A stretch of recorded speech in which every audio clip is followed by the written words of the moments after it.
जब आप सावन के महीने में 2 लोटा जल महादेव जी को चढ़ाने के लिए जाओ,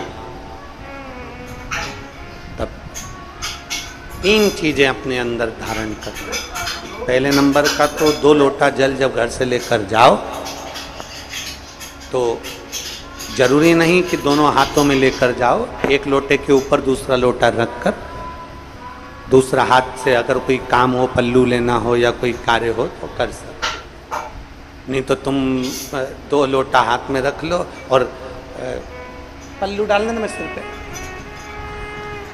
जरा सिर पे पल्लू। अब वो तुम्हारा लोटा हाथ में, बेचारा वो भेरू पल्लू। ठीक है, थोड़ा और खींचो ये बाजू का, तो पल्लू वो भेरू ने और खींचा है। ठीक है, ये पल्लू हमारा मुंडा में दे दो। अब ठीक है,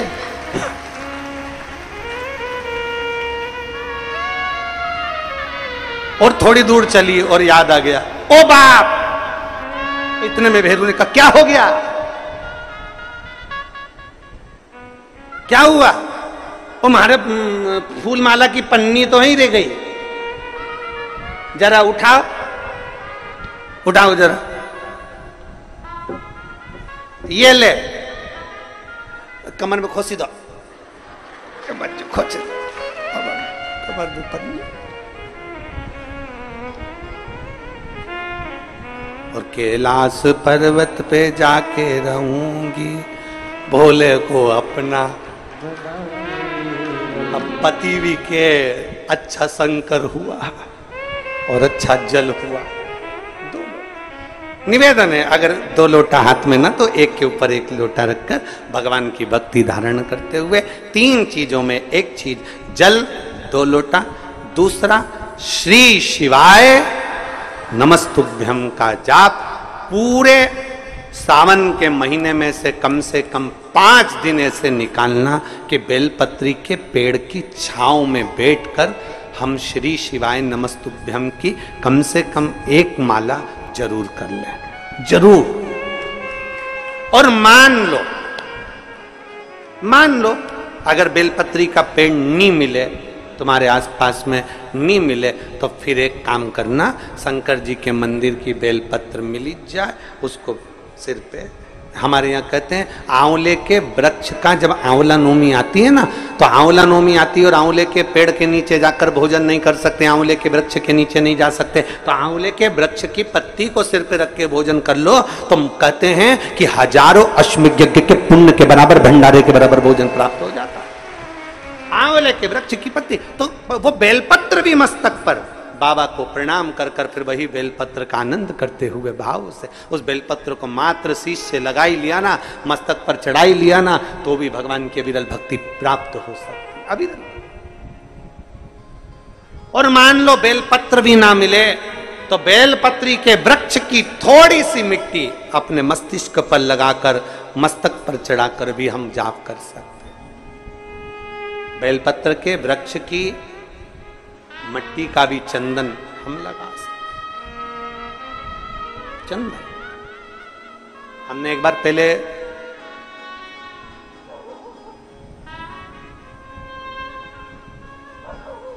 (2019) में एक बात कही थी, आपके स्मरण में है कि नहीं वो पता नहीं हमको, पर हमने कहा था कि मान लो यदि कोई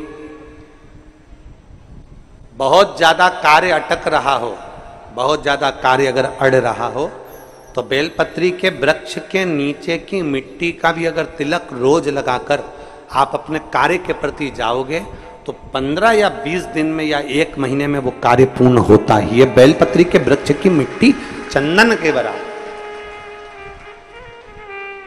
चंदन। 3 कार्य में से एक कार्य बाबा को 2 लोटा जल, दूसरा कार्य बेलपत्री के वृक्ष के नीचे बैठकर भगवान शिव की मंत्र जाप करना, और तीसरा कार्य सावन के महीने में प्रयास करना कि एक वृक्ष बेलपत्री का जरूर लगाना जो वृक्ष बढ़ सके और आने वाली पीढ़ी के लिए आनंद करे। बेलपत्र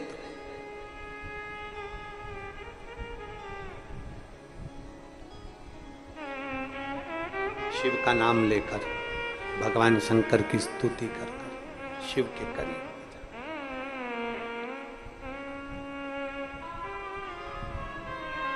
शिव को समर्पित कर,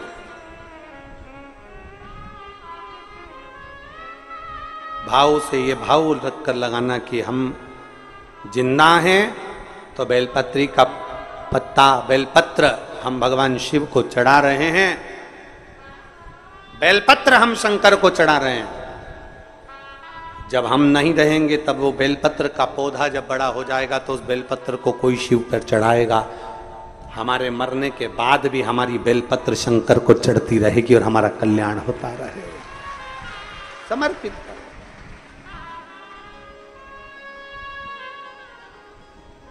बाबा को समर्पित। 3 चीजें, एक सावन के महीने में 2 लोटा, जम के बोलो जरा, सारी समस्या का हल।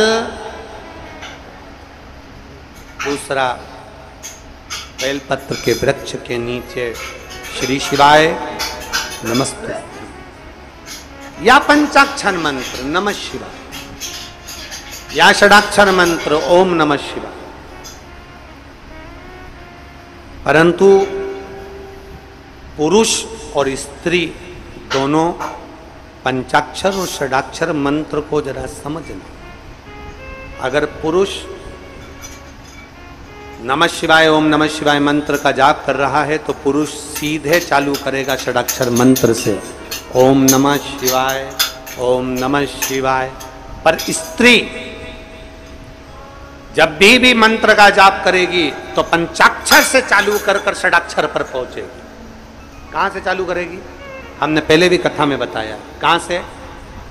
जम के बोलिए जरा, नमः शिवाय, फिर बाद में षडाक्षर पर आएगी ओम नमः शिवाय, नमः शिवाय ओम नमः शिवाय, नमः शिवाय ओम नमः शिवाय, नमः शिवाय ओम नमः शिवाय, नमः शिवाय ओम नमः शिवाय। पुरुष ओम नमः शिवाय ओम नमः शिवाय ओम नमः शिवाय जप सकता, पर स्त्री पंचाक्षर से चालू कर षडाक्षर पर पहुंचेगी और पुरुष षडाक्षर से चालू कर देगा, ओम नमः शिवाय ओम नमः शिवाय ओम नमः शिवाय ओम नमः शिवाय ओम नमः शिवाय। ये पुरुष चालू कर दिया, पर स्त्री जब जपेगी नमः शिवाय ओम नमः शिवाय ओम नमः शिवाय ओम नमः शिवाय, पंचाक्षर से चालू करा। कहां से चालू करा है? फिर से आप लोग एक बार बोल के देख लो, चालू करो बोलना, नमः शिवाय ओम नमः शिवाय ओम नमः शिवाय। कहां से चालू करा था? नमः शिवाय से, षडाक्षर तक गए हो। फिर पुरुष ओम नमः शिवाय, नमः शिवाय ओम नमः नमः शिवाय ओम नमः शिवाय। पंचाक्षर से षडाक्षर पर। फिर से बोलो एक बार, बोलो चलो, नमः शिवाय ओम नमः शिवाय ओम नमः शिवाय ओम नमः नमः शिवाय ओम नमः शिवाय। पंचाक्षर से षडाक्षर की ओर।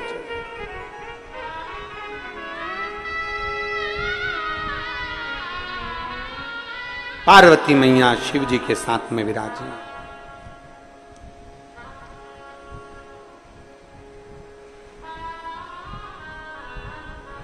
बैठी थी। भगवान शंकर के तेज पुंज गंगा जी के जल में चला जाता और गंगा जी के जल से 6 पुत्र जन्म ले लेते हैं। 6 पुत्र जिनका नाम कृतिकाओं ने एक कर षडानंद कार्तिकेय रख दिया। कार्तिक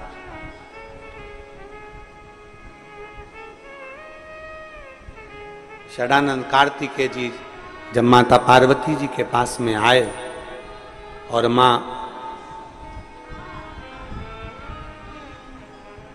माता पार्वती जी के पास में आते हैं और माता पार्वती जी को प्रणाम करते हैं, बाबा भोलेनाथ जी को प्रणाम करते हैं, औगड़दानी को नमन करते हैं, प्रणाम करते हैं, दंडवत करते हैं, साष्टांग करते हैं। फिर तारकासुर का संहार करने के लिए जाते हैं। अपने घर से जब निकलो पहले 1 लोटा जल महादेव को समर्पित करो। घर में जो बुजुर्ग हैं, बड़े हैं, उनके चरण छुओ। माता पिता भाई भाभी जो घर में बड़े हैं उनके चरण छुओ। क्यों?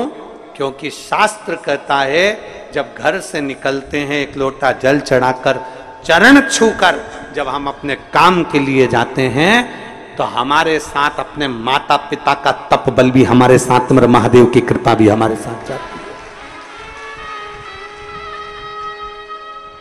तो ये मानकर चलना कि हमारा एक क्षण का करा गया भजन हमारी ना जाने कितनी कितनी पीढ़ियों को सुधार देता है और ना जाने कितनी पीढ़ियों को संवार देता है। शिव भक्ति, भगवान शंकर की भजन कीर्तन, मंत्र जाप, नाम स्मरण, 1 लोटा जल, ये कभी खाली जाने वाला नहीं है। अच्छा, आप एक सरल भाषा में इसको समझें कि यदि आपने 1 लोटा जल रोज कहीं प्रतिदिन, जहां पेड़ भी नहीं है, मान लो यहां पौधा भी नहीं है,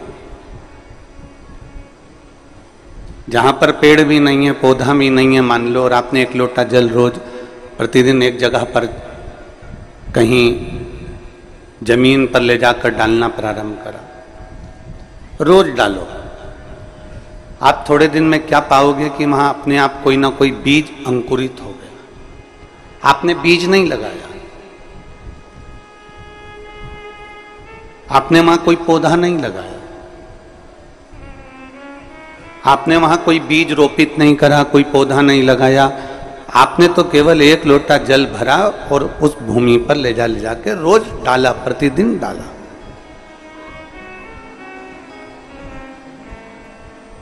अब प्रतिदिन यदि आपने 1 लोटा जल ले जाकर डाला तो वहां अपने आप छोटे छोटे अंकुरित हो जाएंगे, कोई दुर्वा लग जाएगी, घास लग जाएगी, कोई पौधा छोटा छोटा सा दिखने लगेगा। आपने बोया भी नहीं, आपने लगाया, पर वहां अंकुरित हो गया। 1 लोटा जल यदि प्रतिदिन कहीं ले जाकर डालोगे भी तो वहां कुछ ना कुछ अंकुरित हो ही जाता है और वहां कुछ ना कुछ पौधा लग ही जाता है। उसी तरह 1 लोटा जल जब मेरे महादेव के ऊपर चढ़ाओगे तो कुछ ना कुछ अंकुरित हो ही जाएगा। उसका फल खाली नहीं जाता। और तेरी कृपा बिना न हिले एक भी अणु, लेते हैं श्वास तेरी कृपा से तनु तनु। बखान क्या करूं मैं राखों के ढेर का, चपटी भभूत में खजाना कुबेर का। हे गंगधार मुक्ति द्वार ओंकार तू, भोले ओंकार तू। आयो शरण की शंभु तार तार। हम प्रतिदिन अगर 1 लोटा जल समर्पित कर रहे हैं, प्रतिदिन शिवालय जा रहे हैं, प्रतिदिन भगवान शंकर की भक्ति कर रहे हैं, शिव दिए बिना नहीं रहता।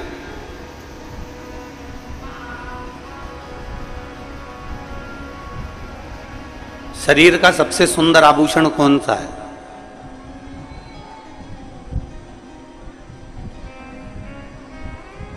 जब जम के बोलो जरा। शरीर का, मनुष्य शरीर का सबसे सुंदर आभूषण कौन सा है? मनुष्य शरीर का सबसे सुंदर आभूषण है इस मुख से श्री शिवाय निकल जाए, उससे सुंदर कोई आभूषण नहीं। इस मुख से पंचाक्षर मंत्र नमः शिवाय निकल जाए, षडाक्षर मंत्र ओम नमः शिवाय निकल जाए, राम नाम कृष्ण नाम निकल जाए, इससे सुंदर कोई आभूषण नहीं,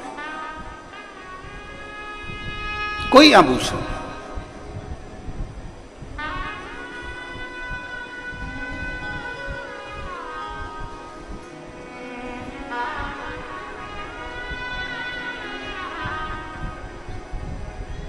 अगर मुख से भगवान का नाम निकल रहा है तो इससे बढ़कर क्या आभूषण होगा।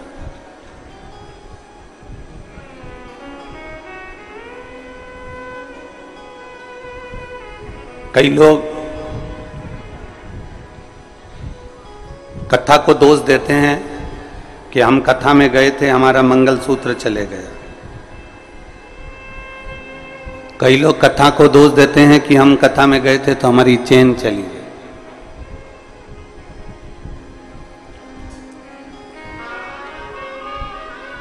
कथा कभी तुमसे कही कि तुम सोने की चेन पहन कर आओ, अरे बोलो तो जम के। कथा ने कभी कहा कि तुम जोरदार सोने के आभूषण पहन कर आओ।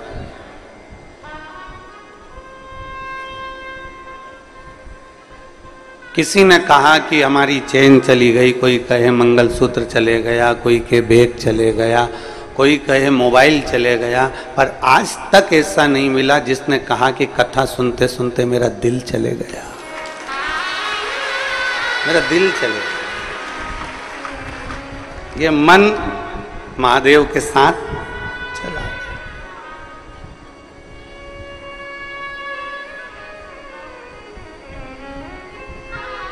दोष अगर लगाना ही है ना तो तुमको ये दोष लगाना चाहिए कि कथा में मेरा महादेव के साथ मन चलेगा। दोष भी लगाओ तो अच्छा लगाओ, क्या मोबाइल का दोष लगाओ।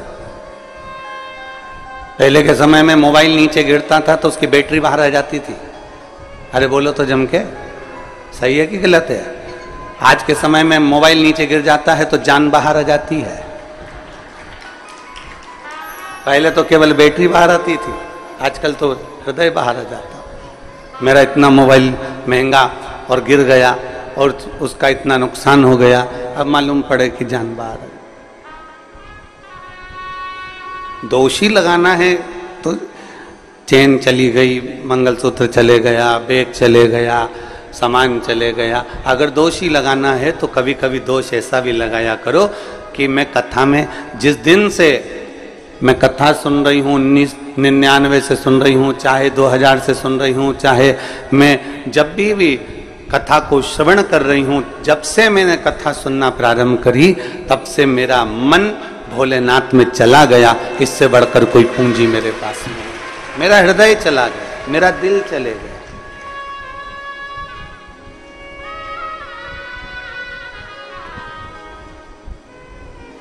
दोष लगाओ, मना नहीं, पर अच्छे दोष लगाओ कि हाँ कुछ गया।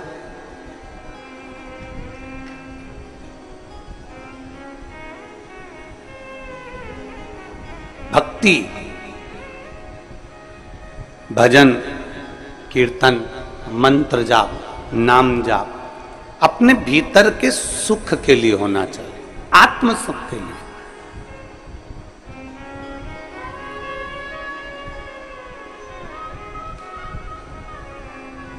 और जब हमारे आत्म सुख का हम विषय देखें, आप में से कोई लोग ऐसे भी बैठे होंगे जो कपड़े सिलते होंगे, कोई दर्जी भी बैठे होंगे जो सिलाई करते होंगे, कहीं मेरी जीजियाँ भी कोई ब्लाउज सिल लेती हैं, लहंगा सिल लेती हैं, साड़ी सिल का फाल पीको कर लेती हैं, वो भी बैठी होंगी। बहुत सारे लोग बैठे।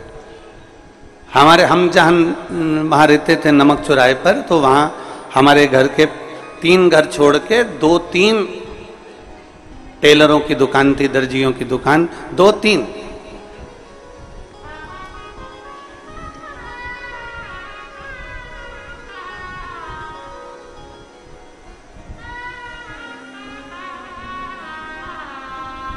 उनकी दुकान के सामने से जब निकलते थे तब हम देखते थे कि वो नया की नया कपड़ा आता था और उस कपड़े को धो के टांग देते थे।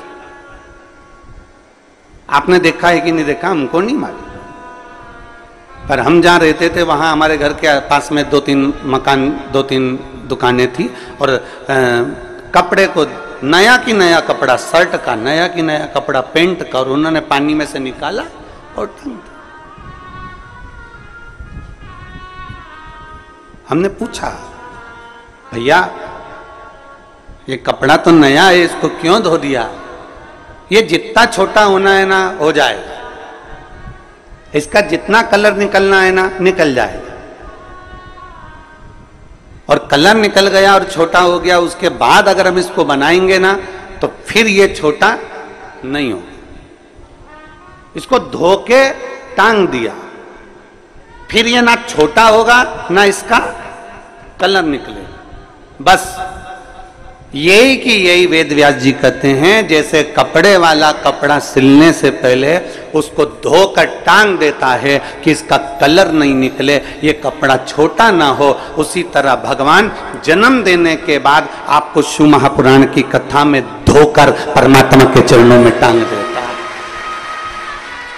परमात्मा के चरणों में ले जाकर गुरु आपको बिठा देता है। पहले सत्संग में, भजन में, कीर्तन में, शिव पुराण में आपको बाल्टी में, मतलब इस सत्संग रूपी अमृत में आपको धो देता है, और धोने के बाद परमात्मा के पास में छोड़ देता है। फिर उसको मालूम है कि ये छोटा नहीं होगा, छोटा मतलब अहंकार, काम, आसक्ति, वासना, तृष्णा में ये जाएगा नहीं, निचोड़ेगा नहीं, और इसका कलर नहीं जाएगा। कलर से मतलब है कि जो अंदर इसके रंग भरा गया भगवान की भक्ति का, इसके अंदर जो रंग भरा गया राम नाम, कृष्ण नाम का, इसके अंदर जो रंग भरा गया भगवान की अविरल भक्ति का, फिर वो मिटने वाला नहीं है।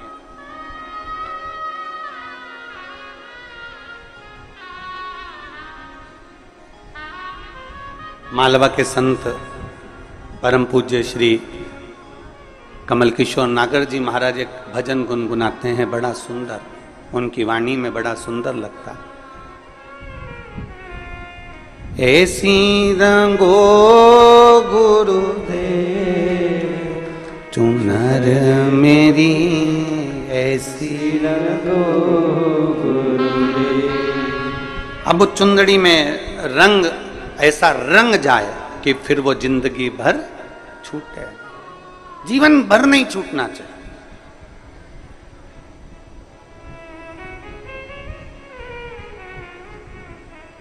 और राम लक्ष्मण भरत शत्रुघ्न हनुमत मेरी चूनर में, राम लक्ष्मण भरत शत्रुघ्न हनुमत मेरी चूनर में, सरयूं जैसी लहरा पाड़े ऐसी रंगो गुरुदेव चुनर मेरी, ऐसी रंगो गुरुदेव। महाराज एक रंग ऐसा रंग जा,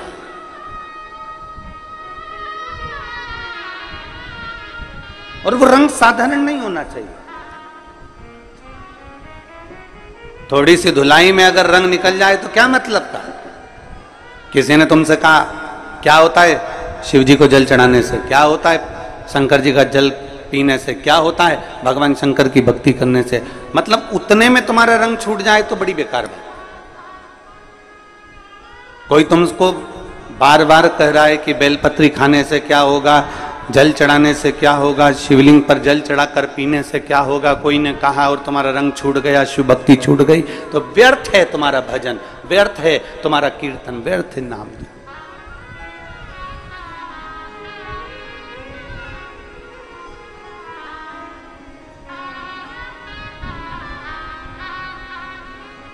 वो एक वो कहते हैं ना, धोबिया धोए चाहे सारी उमरिया, रंग वो चढ़े, रंग वो चढ़ना चाहिए जो धो धो के परेशान हो जाए तो रंग ना निकले।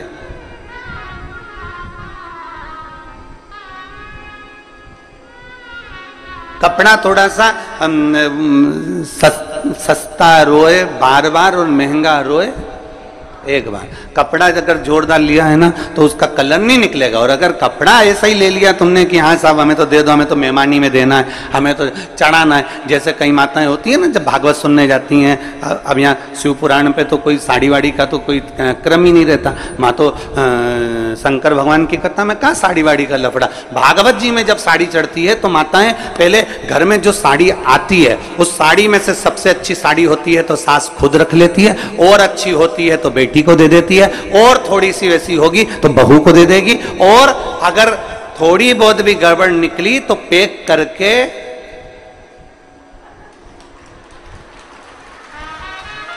और भागवत जी में चढ़ा दे।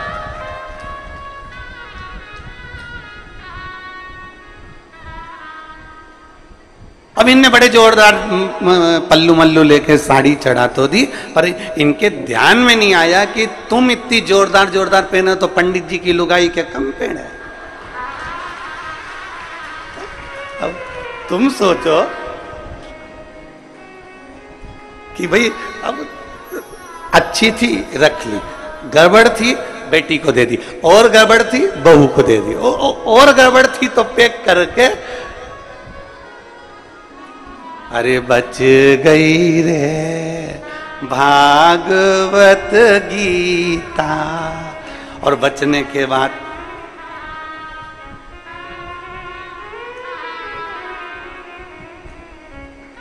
दान का महत्व मालूम है आप लोगों को? दान का महत्व मालूम होना चाहिए। दान का महत्व किसको कहते हैं?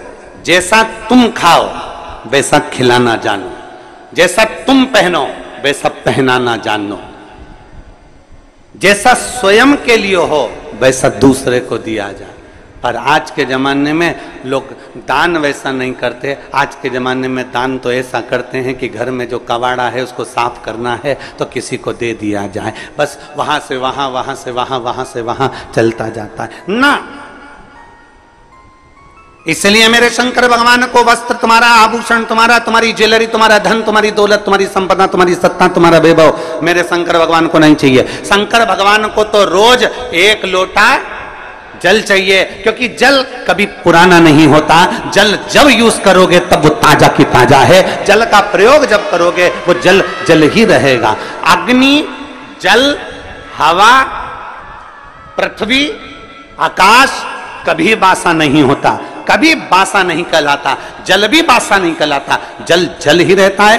गंगा जल को तुम 2 साल, 5 साल, 10 साल, 20 साल, 25 साल पुराना गंगा जल भी तुम्हारे घर में रखा है तो वो बासा नहीं कहलाएगा। तुम्हारे ट्यूबवेल को खुदवाए हुए, तुम्हारे यहाँ कुआं खुदवाए हुए, तुम्हारे यहाँ बावड़ी लगाए हुए, तुमने जो कुंड खुदवाया, कुंडी खुदवाई, तालाब बनवाया, बावड़ी बनवाई, उस कुएं में जो पानी आता है वो कुआं खुदवाए तुम्हारे सालों हो गए, बरसों निकल गए, पर वो कुएं का जल हमेशा ताजा की ताजा ही कहलाता है। कभी भी पृथ्वी बासी नहीं कहलाती, हवा बासी नहीं कहलाती, जलवासी नहीं कहलाता, अग्निवासी नहीं कहलाता, आकाशवासी नहीं कहलाता। ये सब ताजे की ताजे हैं। इसका प्रयोग जब करोगे, तुम्हारे शरीर में ऑक्सीजन की कमी हो रही है, तुमने तुरंत वायु का प्रयोग करा, ताजा की ताजा है। शिव जी को तुमने जल चढ़ाया, जैसा भी तुम्हारे घर में जल था, जिस भाव में तुम्हारे यहाँ रखा हुआ था, जैसा रखा हुआ था वैसा एक लोटा लेकर शिव जी के पास पहुंच गए। शंकर भगवान ने ये नहीं कहा कि जल बासी है कि ताजा है। दुनिया के लोगों को तुम्हारा लोटा काला दिख रहा है, क्योंकि तांबे का लोटा काला जल्दी हो जाता है। दुनिया के लोग कह देंगे बताओ कैसी है, एक लोटा लेकर आती है वो भी गंदा की गंदा है, काला की काला है। परमात्मा तुम्हारे लोटे को कभी नहीं देखता, परमात्मा ये शरीर कभी नहीं देखता, परमात्मा उसका अंदर का जल देखता है, परमात्मा इस शरीर के अंदर का मन देखता है। वो जल देखता है और मन देखता है। उसे लोटे से कोई मतलब नहीं, उसे शरीर से मतलब नहीं कि तुम कितने सुंदर हो, उसको शरीर से मतलब नहीं कि तुम्हारी सुंदरता कितनी है, तुम कौन हो, उसको शरीर से कोई। तुम कितने करोड़पति हो, कितने अरबपति हो, कितने वैभवपति हो, तुम दुनिया के कितने बड़े भी करोड़पति बन जाओ, पर कितने बड़े भी सेठ बन जाओ, शंकर भगवान रहते हैं शमशान में, जहां सबकी शान सम है, उसका नाम सम शान है। वहां सब बराबर हैं। पैसे वाला व्यक्ति मरकर जाता है, वो भी राख का ढेर बन जाता है, और गरीब व्यक्ति मरकर जाता है, वो भी राख का ढेर बन जाता है। पैसे वाला जाता है तो वो भी सफेद चादर में जाता है, गरीब जाता है वो भी सफेद चादर में जाता है। पैसे वाला जाता है वो भी बांस पर बांबू पर जाता है, गरीब भी जाता है तो बांस पर बांबू पर जाता है। अमीर भी जाएगा तो कंधे पर जाएगा, भले उसके यहाँ कितनी भी BMW खड़ी हो, भले उसके घर में कितनी बड़ी बड़ी गाड़ियां खड़ी हो, कितने बड़े बड़े भी उसके पास में ड्राइवर खड़े हो, पर आखिरी सवारी तो कंधा ही होता है। चाहे वो पैसे वाला मरे चाहे गरीब मरे, गाड़ियां सब दरवाजे पर खड़ी की खड़ी रह जाती है। अंत समय परमात्मा के द्वार पर जाना पड़ता है। शिव का दरवाजा है ही ऐसा, शंकर की चौखट है ही ऐसी, शिव का द्वार है ही ऐसा, जहां सबकी शान सम है, उसका नाम सम शान है। वहां कोई बड़ा नहीं, कोई छोटा नहीं, जो आया उसकी दृष्टि में सब बराबर हैं। बस वो तो तुम्हारे ऊपर का सुंदरता नहीं देखता, आप कितने अच्छे कपड़े पहने हो उससे मेरे शंकर जी को कोई मतलब नहीं है, आपने क्या पहना मेरे बाबा को उससे कोई मतलब नहीं है, आपका लोटा कैसा हो रहा है मेरे बाबा को उससे कोई मतलब नहीं है। बाबा तो ये कहता है कि तेरे लोटे में जो जल है मुझे उससे मतलब है, और तेरी इस काया के अंदर जो तेरा मन है मुझे उससे मतलब है, बाकी का किसी चीज से मुझे मतलब नहीं। क्या करूं मैं उस लोटे का? अब मालूम पड़े कई कई माताएं ऐसी भी होती है कि लोटा तो घिस रही है, साफ भी कर लिया, पर दिल, लोटा साफ कर कर मंदिर में पहुंच भी गई, और पहुंचने के बाद अगर वहां मंदिर में झगड़ा करे, हट हट थोड़ा साइड दे, मैं नहीं चढ़ाऊं जल, बेलपत्ती चढ़ाई, इतनी देर में दूसरी उठा के ले गई तो आंखें बंद करी थी और गुस्से में लाल हो गई, मेरी बेलपत्ती कौन ले गया? आसपास देखा, अब बता, लोटा तो तूने बहुत घिसा था पर दिल नहीं घिस पाई। अरे सोचना था तेरे को, हो सकता है तो उससे ज्यादा जरूरत किसी दूसरे को तेरी बेलपत्री की थी इसलिए लेकर चली।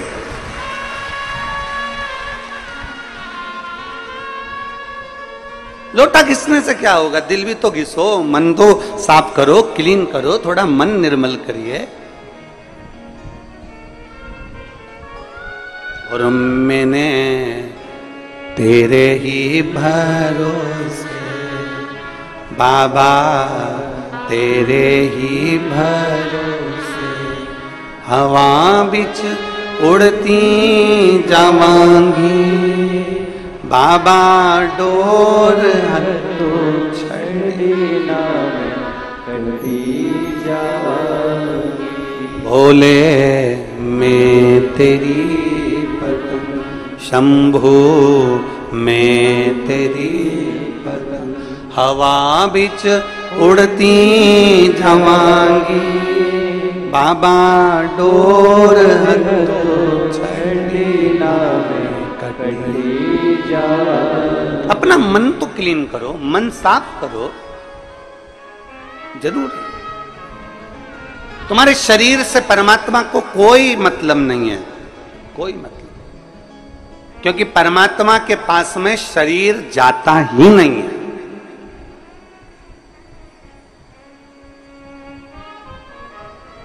तुम्हारे कोई रिश्तेदार मरे हो और उनका शरीर ऊपर गया हो तो बता देना। जिसने खूब बादाम खाई हो, हर हफ्ते ब्यूटी पार्लर गई हो, उसका शरीर भी ऊपर नहीं गया। गया? अरे बोलो तो जम के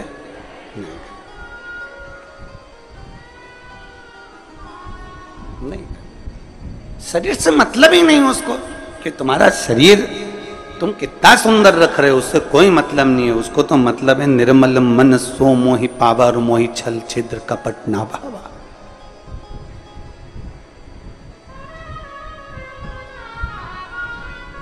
तीन चीजें हैं,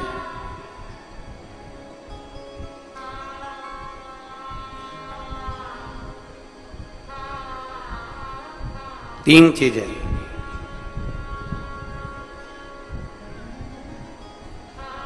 बचपन जो निकलता है वो लड़कापन में निकल जाता है।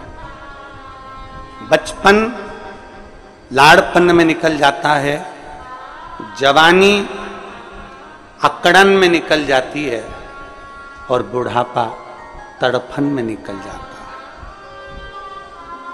बचपन गया, लड़कपन में निकल गया, छोटा है, अकल नहीं है, बुद्धि नहीं है, चित्त नहीं है, ये नहीं है, वो नहीं है, लड़कपन में निकल गए। जवानी अकड़ में निकल गई, तुम मुझे जानते नहीं हो, तुम मुझे पहचानते नहीं हो। कभी कभी ये शब्द भी बड़ा सुंदर शब्द है, तुम मुझे जानते नहीं हो। एक चौराहे पर जब कोई व्यक्ति किसी की गाड़ी रोक लेता है ना, तो गाड़ी रोकते से ही तुरंत तुम मुझे जानते नहीं हो। तो उसने पूछा तुम कौन हो, फिर तुरंत उसने नाम बताया और उसकी गाड़ी छूट गई। बोला छूटी कि नहीं छूटी? अरे जम के तो बोलो, छूट जाती है ना। नाम बताया उसने और उसकी गाड़ी छूटी।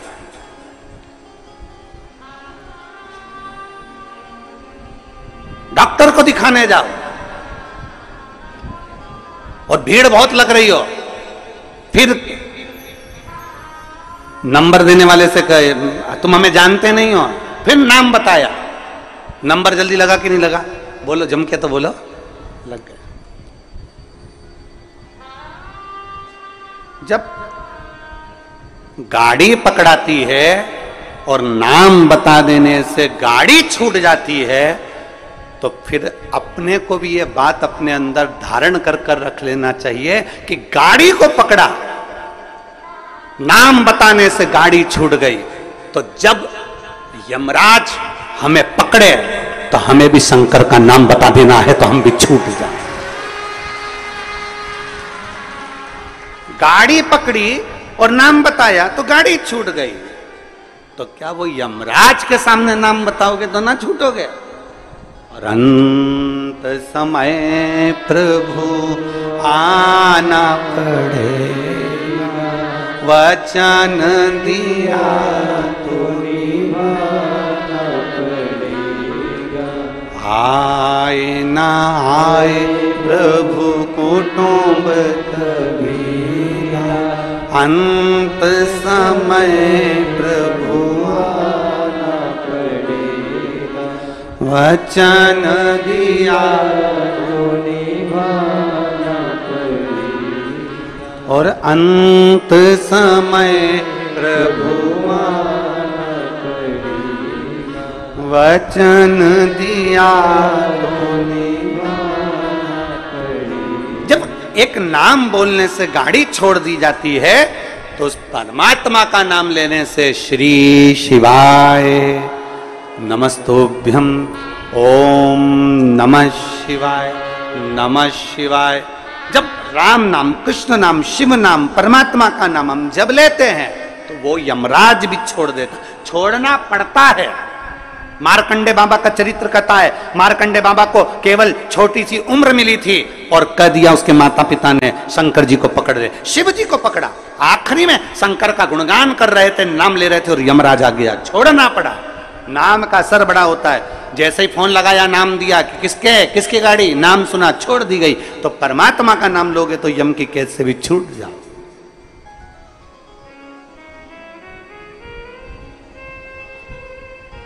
बस नाम की मूलता को पहचान।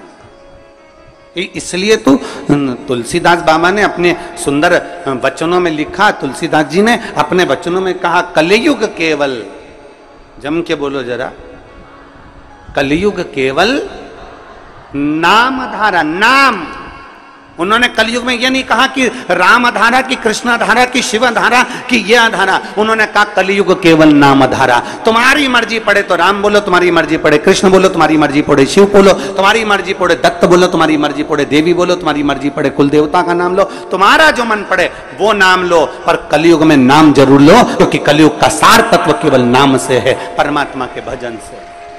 ले आओ जरूर नाम। अब आप और हम नाम का लेते, कहा दे?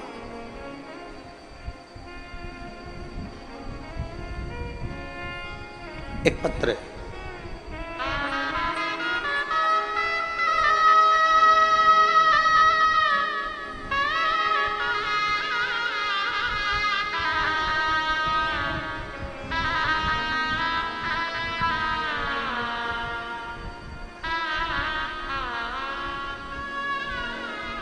मेरा नाम विमलेश पांडे, मैं कस्बा बेवर की रहने वाली हूँ, जिला मैनपुरी उत्तर प्रदेश की हूँ। मेरा मोबाइल नंबर ये है, कहीं बैठी हो तो हाथ हिला सकती हैं। मेरा नाम विमलेश पांडे, मैं कस्बा बेवर की रहने वाली हूँ, जिला मैनपुरी उत्तर प्रदेश। कहीं बैठी हैं, हाथ हिलाओ। हाँ ठीक है, दिख गया। आ जाओ, एक बेलपत्र लेकर चले जाओ। मेरे पति की आंखों की रोशनी चली गई 2023 में। डॉक्टरों को दिखाते दिखाते कई महीने निकल गए और दोनों आंखों से दिखना बंद हो गया। पूरी की पूरी आंखें चली गई। डॉक्टरों से इलाज करवाया, ऐसा कोई डॉक्टर नहीं छोड़ा बड़े से बड़े हॉस्पिटल का, शहर का, जहां हमने इलाज ना करवाया। और डॉक्टरों ने कहा कि इसमें हमें लगता है कि नसें कुछ चोक हो गई, जिसके कारण बस देखने में नहीं आ रहा। दोनों आंखें चली गई, रोशनी पूरी चली गई, दिखाई देना बंद हो गया। अब करें तो करें क्या? तभी पहली बार आपकी कथा टीवी के माध्यम से श्रवण करी, और श्रवण करने के बाद आपने कहा कि 1 लोटा जल शंकर जी को चढ़ाओ और चढ़ा हुआ जल आचमन करो। हम उस जल को आचमन ना करते हुए हमारे पति की आंखों में कपड़े को गीला कर वो आंखों पर लगाना प्रारंभ कर दिया। मंदिर से एक बेलपत्र लेकर आते, उस बेलपत्र को पति को खिला देते, जल पति की दोनों आंखों में पट्टी जैसा लगाना प्रारंभ करा। जब डॉक्टरों ने कह दिया इसका कोई भरोसा नहीं है कि कब आएगी, और हमने फिर भगवान शंकर पर भरोसा करना प्रारंभ करा। 1-1.5 महीने तो आंखें नहीं आई, 2 महीना निकल गए, आंखें नहीं आई। तब हमने शिव के मंदिर जाना नहीं छोड़ा, पशुपति व्रत करना नहीं छोड़ा, और बाबा का क्या गुणगान करूं गुरुदेव। फिर हमने विचार करा कि आंख की रोशनी तो आ ही नहीं रही। फिर हमने अपने पति को लेकर सीहोर कुबेरेश्वर धाम पर आ गए, और अपने पति को लेकर यहाँ कुबेरेश्वर धाम पर आए। यहाँ से हमने रुद्राक्ष मांगा, और रुद्राक्ष लेकर हम चले गए। तांबे के कलश में उसको गलाते, शिव जी को जल चढ़ाते, वो रुद्राक्ष का जल अपने पति को पिलाते और आंखों में लगाना प्रारंभ करा। आज मेरे पति की ये 2024 में आंखें वापिस आ गई। मैं बाबा को धन्यवाद देने के लिए आई हूं। ये शिव तत्व है। डॉक्टरों ने मना कर दिया था कि आंखें वापिस नहीं आएगी। मैं अपने पति को लेकर, उन्हें दिखता नहीं था, धाम पर आ गई, रुद्राक्ष लिया, लेकर चली गई। बाबा की कंकर शंकर पूजन कर गई, और बाबा ने मेरे पति की आंखों को वापस दे दिया। ये शिव तत्व, योग घड़ी, एक विश्वास हमारे भीतर शिव के प्रति, शंकर के प्रति। आप सीहोर वाले महाराज जी से मिलने के लिए नहीं आए हो, ना सीहोर वाले महाराज से आपका कोई रिश्ता है, ना संबंध। एक संबंध सीहोर वाले महाराज से जरूर है कि आप मेरी बहन हो, मैं आपका भाई हूं, और पुरुष जितने हैं वो मेरे जी जान हैं, और मेरी बेटियां, मेरे बेटा, मेरी माताएं, ये सब मेरे रिश्ते। पर खास रिश्ता तो आपका मेरे कुबेर भंडारी से है। वो रिश्ता कभी जिंदगी में समाप्त होने वाला है। एक संबंध तुम्हारा शिव से जुड़े।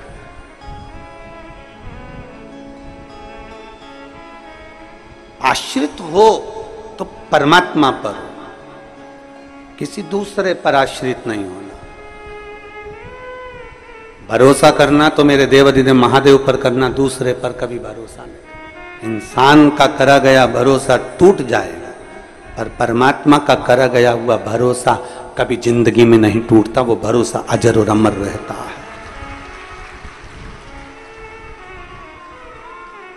आपको लगता होगा कि कोई बहुत पैसे वाला है, बहुत करोड़पति है, बहुत धनपति है, बहुत वैभव है उसके पास में, तो बड़ा सुखी होगा।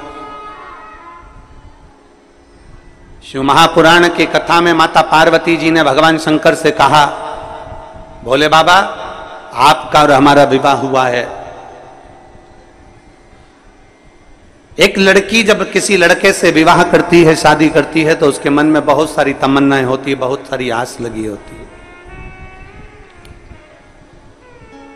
बहुत आस रहती है उसकी। एक लड़की जब किसी लड़के से विवाह करती है तो उसके मन में यह आस होती है कि बड़ा घर मिलेगा, परिवार मिलेगा, पति अच्छा मिलेगा, सास ससुर अच्छे मिलेंगे, रिश्तेदार नातेदार अच्छे मिलेंगे, मैं जिस घर में ब्याह कर जाऊंगी माँ भोजन की कोई कमी नहीं होगी, मेरे रहने के लिए अच्छा कमरा, अच्छा भवन, सब कुछ मिलेगा, बड़ा बंगला, बड़ा महल मिलेगा। पर भोले बाबा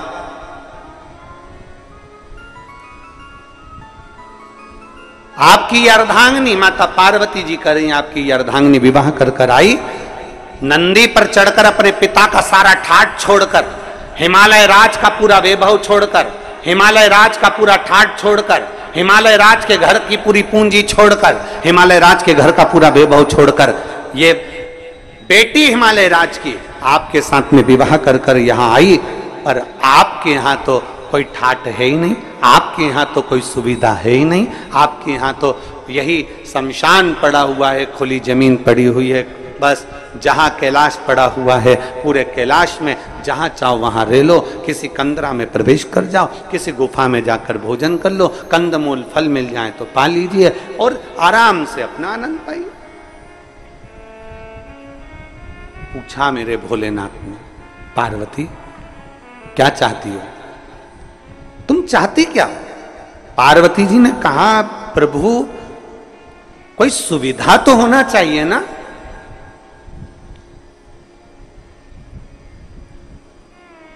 तुम सारे तीर्थ में जाओ, वहां पर बहुत सुविधा देखना, सारे तीर्थों में बहुत सुविधा देखना, एसी का रूम मिल जाए, अच्छा पलंग मिल जाए, अच्छी गादी मिल जाए, अच्छा कमरा मिल जाए, अच्छी व्यवस्था मिल जाए, अच्छा भोजन मिल जाए, अच्छे से अच्छा सामान मिल जाए, हम जब मंदिर में दर्शन करने जाएं तो हमारा वीआईपी दर्शन हो जाए, हम जब पहुँचें तो मंदिरों में हमारा ये आनंदमय कोई आए और हमारा हाथ पकड़कर हमको दर्शन कराए। सब मंदिरों में तुम्हारे लिए वीआईपी व्यवस्था हो सकती है, सारे तीर्थों में तुम्हारे लिए वीआईपी व्यवस्था हो सकती है, सारी सुविधा तुम्हें वहां मिल सकती है। पर कुबेरेश्वर धाम जब भी आना तो ये मत सोच कर आना कि यहाँ सारी सुविधा मिलेगी, क्योंकि जहां सुविधा होती है वहीं दुविधा होती है, यहाँ सुविधा है जैसी वैसे प्राप्त हो जाती है। अधिक सुविधा में दुविधा होती है। यहां तो भोजन भी आपको बनाना है और खाना भी, अरे बोलो तो जम के, आपको ही है। कद्दू भी आपको ही काटना है और बनाना भी आपको ही है, रोटी भी आपको सेकना है और खाना भी आपको ही है, खिचड़ी भी आपको बनाना है, चावल बीनना भी आपको ही है, सब्जी काटना भी आपको ही है। और अंदर यही होता है, आप में से कई माताएं, कई भाई, कई बहन, कई बेटियां, कई बेटे आते हैं, सेवा करते हैं और कद्दू काट रहे हैं, सब्जी काट रहे हैं, कहीं रोटियां बना रहे हैं, कहीं कोई सेवा कर रहा है, कोई झाड़ू लगा रहा है, कोई मालूम पड़े नुक्ती तल रहा है, कोई मिक्सचर तल रहा है। हमारी भोजनशाला में एक भी हलवाई नहीं है, हमारी भोजनशाला में केवल आप आते हो, भोजन बनाते हो और चले जाते। जितने हो आप आते हो, भोजन बनाते हो, चले जाते। आप में से कोई बाहर से आता है, वो कह देता है कि हाँ हम भोजन बनाना जानते हैं, उनको बिठा देते हैं कि तुम नुक्ती तल लो। आप में से कोई आके कहता है हाँ हम तलना जानते, तो उसको मिक्सचर बनाने बिठा देते।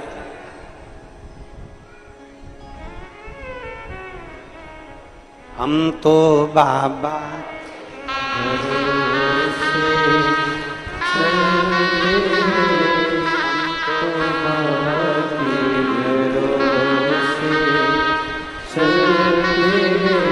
अगर सुविधा चाहिए तो यहां सुविधा नहीं, क्योंकि सुविधा जिसके पास में बहुत होती है, बहुत वीआईपी कल्चर में जो रहता है, बाद में वही दुविधा में रहता है। क्योंकि मालूम पड़े दरवाजे पर 4 लोग आए और निकलकर तुम दूध तक लेने ना जाओ, किसी को पानी पिलाने ना जाओ, तो घुटने में धीरे धीरे जंग लग जाती है, कमर में जंग लग जाती है, चलते नहीं बनता, फिरते नहीं बनता, काम नहीं बनता। आप में से ये जितने जजमान परिवार बैठे हैं, इसमें एक मुंबई का पंचाल परिवार भी बैठा हुआ है, खड़े हो जरा।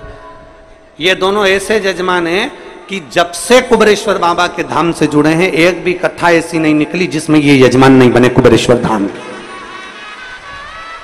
और इन दोनों की आदत ऐसी है कि जैसे ही श्री शिवाय नमस्तुभ्यम बोलने का नंबर आएगा ये दोनों जमीन पर बैठ जाएंगे और बाबा से विनती एक ही चीज की करते हैं, अगली कथा जब भी हो बस बाबा अगला जजमान फिर तुझे बनाना है। ये सोफे पर बैठ के पलंग पे बैठकर श्री शिवाय नमस्तुभ्यम बोलते ही नहीं है, ये दोनों नीचे बैठेंगे जमीन, दोनों जमीन पर, दोनों के पांव में प्रॉब्लम है, दोनों के पांव में दिक्कत। पर जितनी देर 5 बार हम 7 बार जो हम श्री शिवाय नमस्तुभ्यम व्यासपीठ से बोलते हैं, तब ये कहीं पर खड़े भी होते हैं ना तो जमीन पर बैठ के बोलना चालू कर देते हैं। तो हमने इनसे एक दो बार पूछा भी तुमको मिलता क्या है ऐसा, तो क्या इस भूमि में कुछ चुंबक है, नीचे बैठकर जब बोला जाता है और बाबा से मांगा जाता है तो वो वापस खींच कर बुला लेता है। चुंबक बैठ, ये मुंबई से आते हैं, हर कथा में जजमान बन जाते, हर कथा प्रत्येक।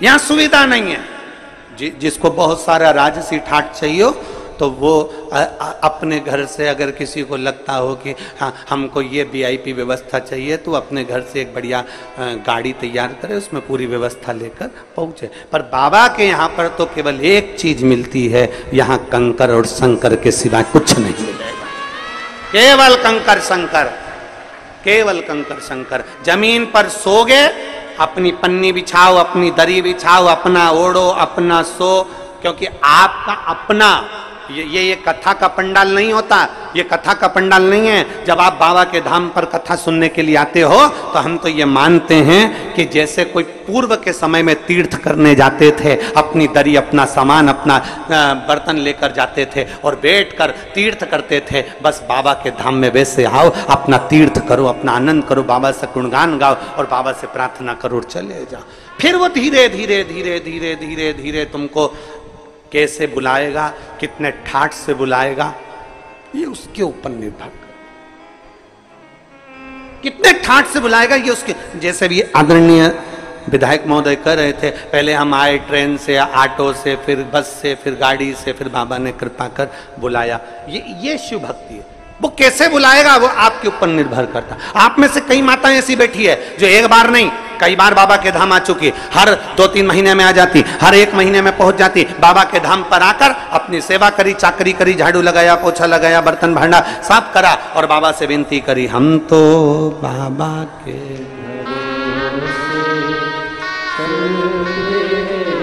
सुविधा में दुविधा। आप जितनी सुविधा में रहोगे उतनी दुविधा में रहोगे, जितनी सुविधा में रहोगे। तुम देखो जितनी सुविधा में तुम रह रहे हो, एसी का रूम, डनलप का गद्दा, वीआईपी ट्रीटमेंट में रह रहे हो, उसके बाद में भी कमर में दर्द है, सारे डॉक्टरों का वीआईपी इलाज चल रहा है तो भी तकलीफ पे तकलीफ चल रही है, मतलब सुविधा में दुविधा है। और जिसको सुविधा में दुविधा लग रही है उसको स्मरण करना चाहिए कि आओ बाबा के धाम, थोड़ी मेहनत करो, थोड़ा परिश्रम करो, मेहनत। और जब हम बाबा के धाम में आकर थोड़ा सा परिश्रम करते हैं, बाबा से अपने दिल की बात कहीं बैठकर 108 बार श्री शिवा नमस्तुभ्यम जब हम कहते हैं, बाबा उसको स्वीकार कर लेता है। एक पत्र है,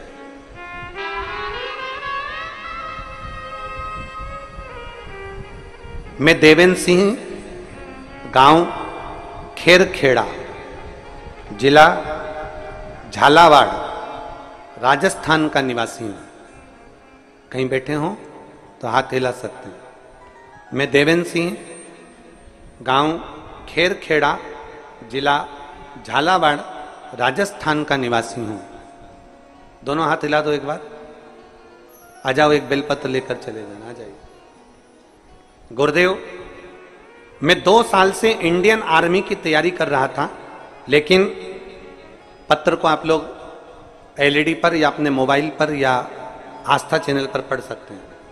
तैयारी कर रहा था लेकिन किसी न किसी कारण से असफल हो जाता था। फिर मुझे अपने परिवार वालों ने कहा कि सब भोले बाबा पर छोड़ दे, वो जरूर सुनेंगे, तू मन लगाकर मेहनत कर, क्योंकि गुरुजी कहे कि मेहनत तुझे करना है, परिश्रम तुझे करना है। मन लगाकर मेहनत कर और सब बाबा पर छोड़ दे।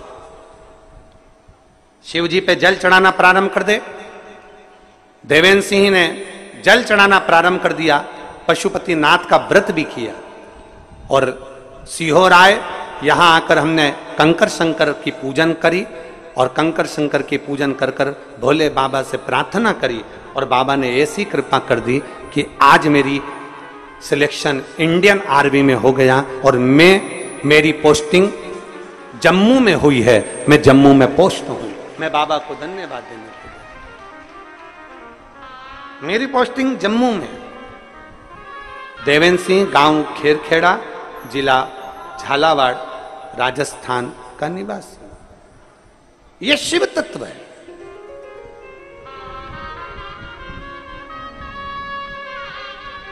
बस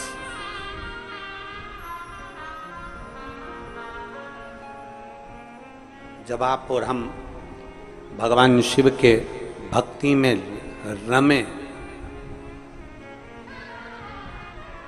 जब आप और हम भगवान शंकर की अविरल भक्ति में रमे, जो महापुराण की कथा कहती है, उस समय पर हमारे भीतर, हमारे मन में संशय नहीं होना चाहिए। इस पत्र में लिखा कि मेरे परिवार वालों ने मुझसे कहा कि शिव पर छोड़ दे, मेहनत पूरी करना, परिश्रम पूरा करना। मेहनत पूरी कर, परिश्रम पूरा कर। कहा गुरुजी बोलते हैं कि मेहनत में पीछे नहीं हटना है, मतलब मेहनत तो आपको डपट के करना पड़ेगी।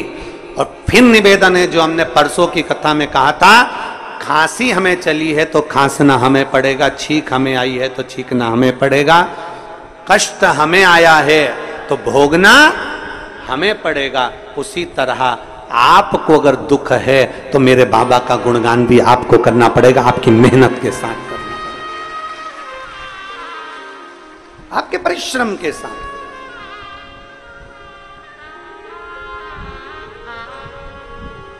वो कल परसों 2 दिन पहले बोला था,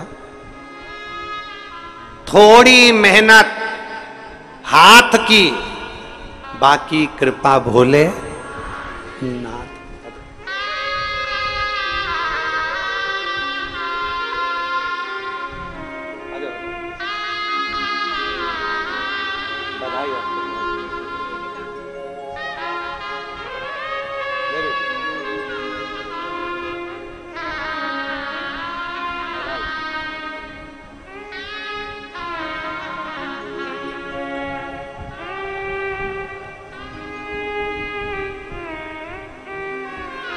एक शिव के प्रति भरोसा, थोड़ी मेहनत हाथ की, बाकी कृपा भोले नाथ। मेहनत करो, परिश्रम करो, पीछे नहीं हटना।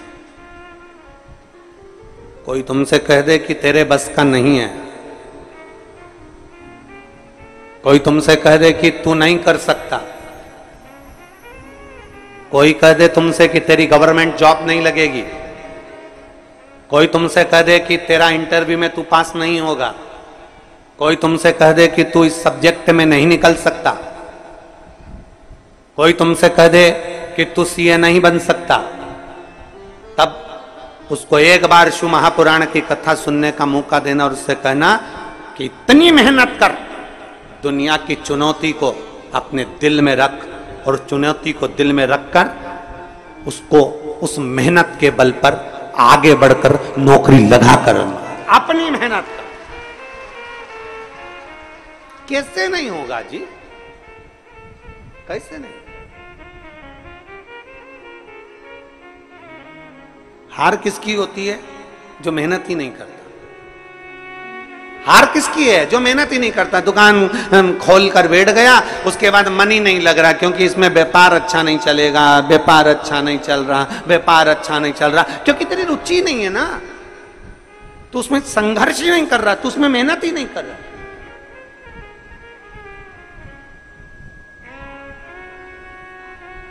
थोड़ा मेहनत करो, संघर्ष करो।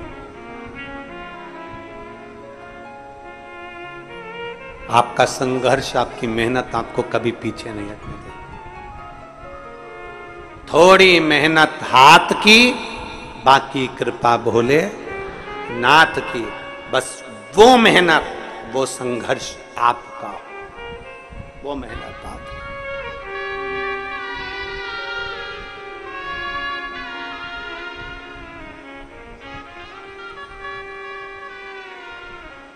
और महाराज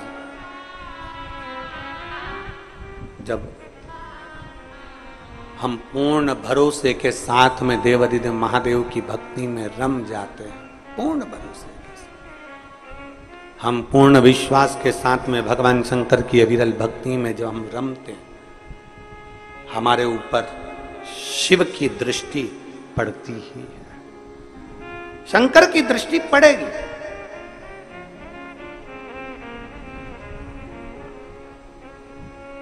आप इतनी सारी माताएं बैठी हैं, आपके साथ अगर कोई बच्चा आया होगा ना, वो बच्चा जहां खेल रहा होगा ना, माँ कथा भी सुन रही होगी ना, तो उसका ध्यान अपने बच्चे पर जरूर होगा। बोलो तो जरा सही है कि गलत है? बच्चा अगर खेल रहा होगा तो माँ का ध्यान अपने बच्चे पर जरूर है। बच्चा कहां है? माँ का ध्यान उस पर है।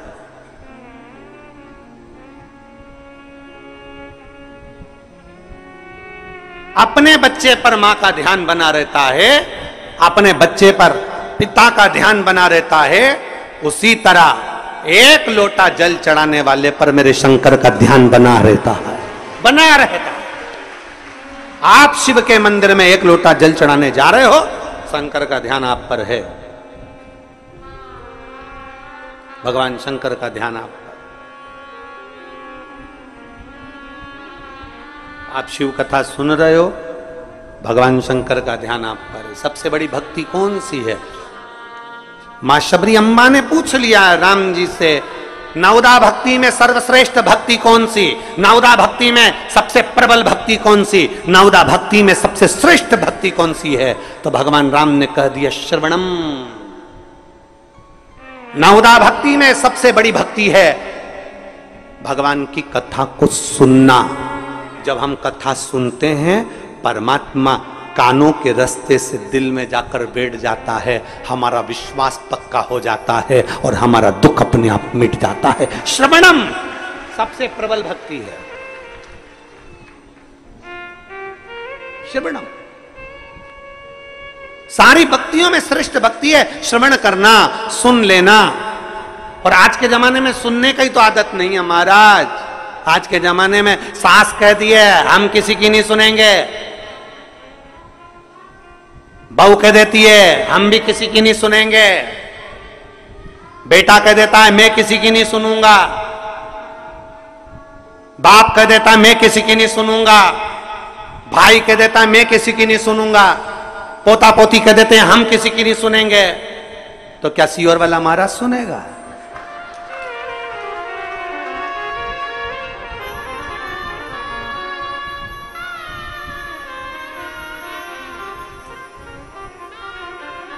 और सही बात है, सुनने की आदत तो डाल ली है,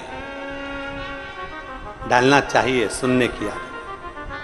हम किसी की नहीं सुनेंगे, हम किसी के बाप की नहीं सुनेंगे, बाप के हम नहीं सुनेंगे, छोरा के हम नहीं सुनेंगे, सास के हम नहीं सुनेंगे, माँ के हम नहीं सुनेंगे, कल की आई हम तेरी सुनेंगे। और सास के मैं किसी की नहीं सुनूं, बेटा के मैं नहीं सुनूं, पोता के मैं नहीं सुनूं, पोती के मैं नहीं सुनूं, कौन सुनेगा? आज के समय में कोई सुनना नहीं चाहता। तो यहाँ राम जी कह रहे हैं सबरी अम्बा को सर्वप्रथम भक्ति, सबसे श्रेष्ठ भक्ति, सारी भक्तियों में श्रेष्ठ भक्ति है श्रवणम, कथा को सुनना, बातों को सुनना, श्रवण करना और अपने अंदर उतारना। ये श्रेष्ठ भक्ति है।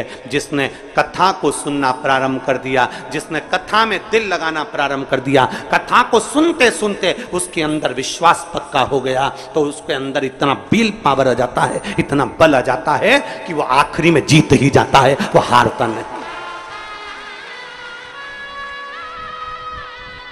विश्वास।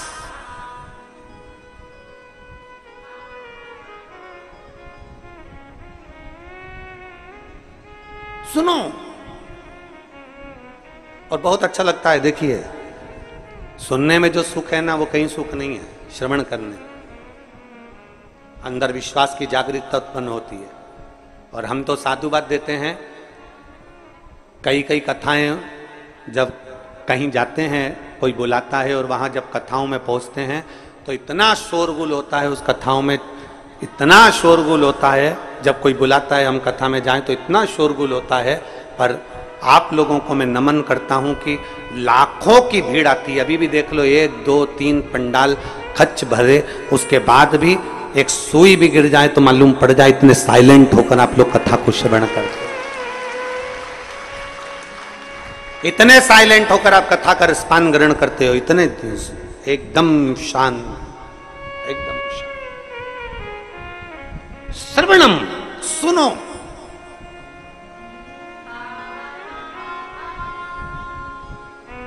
जितना सुन सकते हो सुनो। भगवान शिव की कथा कहती है, देवादिदेव महादेव का संवाद कहता है। शरणानंद कार्तिकेय जी अपने माता पिता को प्रणाम कर कर तारकासुर का संहार करने के लिए। तारकासुर असुर है पर उसका हृदय शिव में रमा। हमने एक बात पहले कही थी कथा के अंतर्गत कि शंकर का कोई द्रोही नहीं, मेरे शिव जी का कोई दुश्मन नहीं। शंकर भगवान का जो भक्त होता है उसका कोई द्रोही नहीं, शिव का कोई द्रोही नहीं, शंकर का कोई दुश्मन नहीं।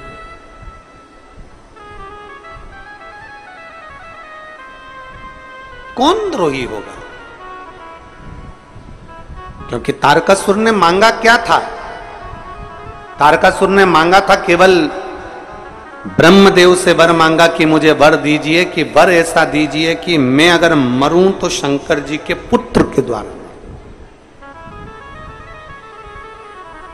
शिव जी के बेटे के द्वारा मेरे प्राण छूटे। क्योंकि तारकासुर जानता था कि भोलेनाथ सती माता के बाद में विवाह नहीं करना चाहते थे, और मैं चाहता हूं कि मेरा बाबा विवाह जरूर करे।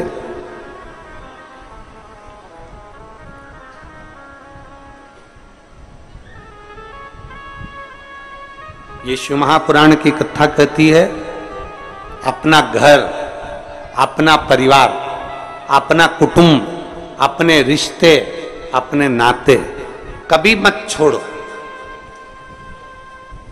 उस कुटुंब में, उस परिवार में, उन रिश्तों में, उन नातों में रमे हो, पर रमते रमते शिव की भक्ति करो। एक बहन ने पत्र लिखा,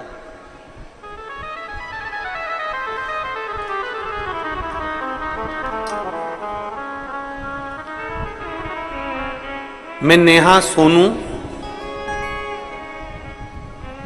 सोनू सोनी निवासी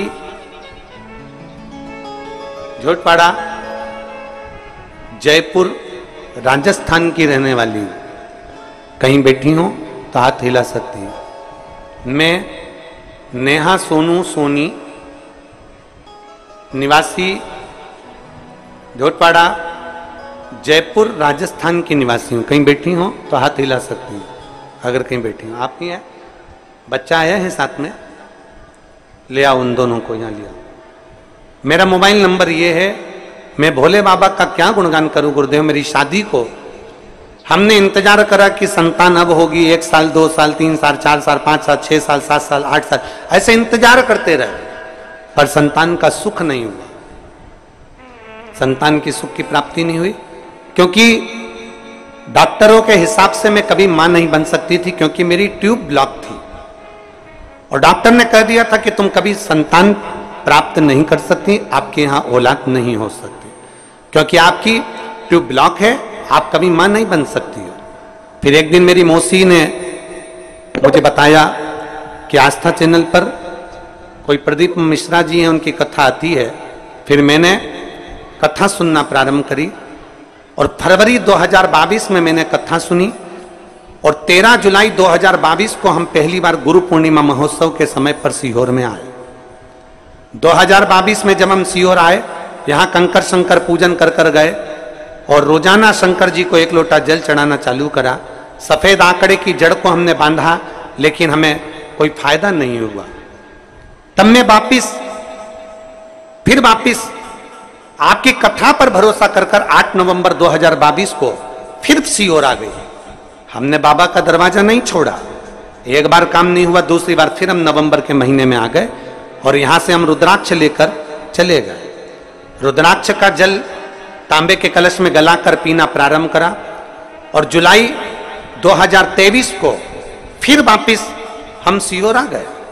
नवंबर में आए, फिर हम 2023 में फिर सीहोर आ गए जुलाई के महीने में। अब की बार में जब सीहोर आई तो मैंने बाबा के कंकर बीने और कंकर बीन कर उसकी पूजन करी। पहले हम एक कंकर की पूजन कर गए, फिर आपने जो 5 कंकर का वर्णन करा उस 5 कंकर को बीन कर पूजन करी, बाबा से विनती करी, 1 लोटा जल बाबा को चढ़ाना चालू करा और फिर हम कोटा में, जब आप कथा में कहते हो कि एक दिन पंडाल में अगर बैठकर आपने कथा सुनी है तो उसका फल जरूर मिलेगा, हमने हमारे पति से कहकर कोटा में जब आपकी कथा हो रही थी तो हम कथा सुनने के लिए एक दिन के लिए गए और कोटा की कथा में कथा सुनी और बाबा से विनती करी, मैं 2 बार आपके सीहोर होकर आ गई हूं, मैं 2 बार आपकी जड़ बांध चुकी हूं, कुछ भी करो पर मेरे यहां संतान देना। मैं 2 बार सीहोर आ गई, 2 बार मैंने जड़ बांध ली, 2 बार पशुपति व्रत कर ली है, आप नहीं सुनोगे तो आप सीहोर वाले महाराज की तो सुनोगे, मेरी गोदी भर दो ना बाबा। और बाबा ने ऐसी कृपा कर दी, 26 मई 2024 को मेरे घर में 2 बच्चों ने जन्म लिया, एक बेटा और एक बेटी ने जन्म लिया। मैं बाबा की कृपा से लिया। 26 मई 2024 को मेरे यहां बाबा की कृपा से 2 बच्चों ने जन्म लिया। मैं बाबा के धाम लेकर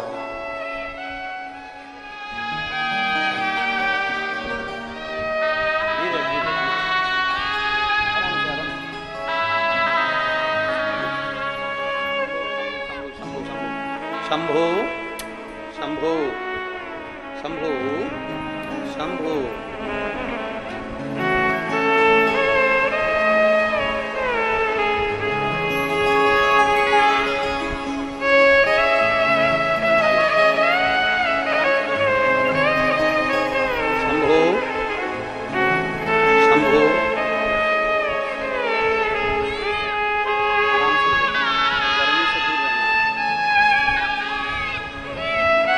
अभी 1 महीने के हैं, एक बार जोरदार ताली बजाएं।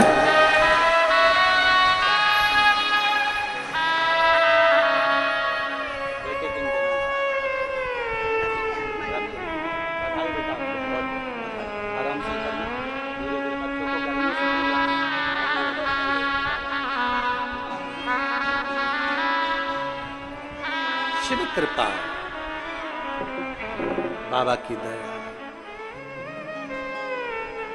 और रिश्ता तेरा मेरा सबसे है प्यारा, रिश्ता तेरा मेरा सबसे प्यारा, तू मेरा बाबा मैं हूँ तेरा लाला, मैं हूँ तेरा लाला, तू मेरा मैं हूँ तेरा लाला, मैं हूँ तेरा लाला। 26 मई 2024 को बच्चों का जन्म हुआ। 1-2 महीने के बच्चे हैं और ये बाबा से उसने झगड़ा कर लिया। मैं 2 बार तेरे यहाँ आ गई, 2 बार पशुपति व्रत कर लिया, इसलिए बाबा ने शिव कृपा, शंभु ओघड़ी है, उसकी दया, उसकी कृपा, उसकी दया कम। एक पत्र है,